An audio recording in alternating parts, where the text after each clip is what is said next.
Chẳng do tao nuôi con dài mù, có đôi chi chỉ tin chờ cũ, có cho trả chỉ rong lý thảo ú, vô chẳng lú một tên lọc hì.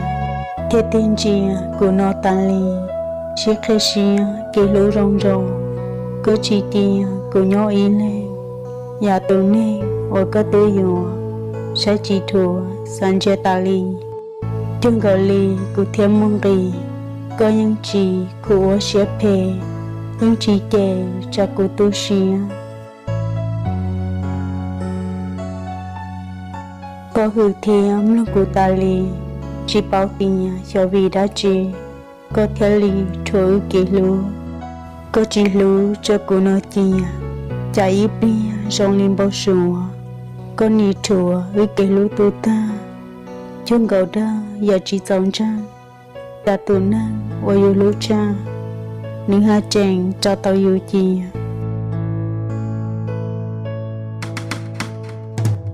Một lúc đó tù năng mọi nhia, vì có lũ hòa phê chỉ ở tù năng cho nhẹ trong ly cụ.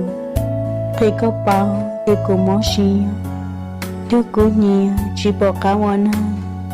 Vì cũng răng tiếc lũ có thảo, thảo của tao vô lũ của mua. Vì có tua cụ chỉ tu xìa, cũng lông xìa theo đây cụ là vô lưu chà có lúc xe dọc heo luôn.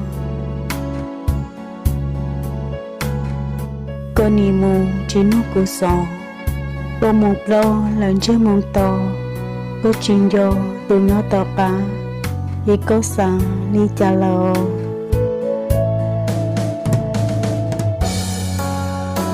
Cô cho tao của nó lại tia, muốn rong mô của mình đông xìa, nhưng lưu tia chẳng mô tia nó, của vô thọ vô tụ có lưu, tia lời vô tụi nên có xài, cho xin dài trong ý tiền nó lò.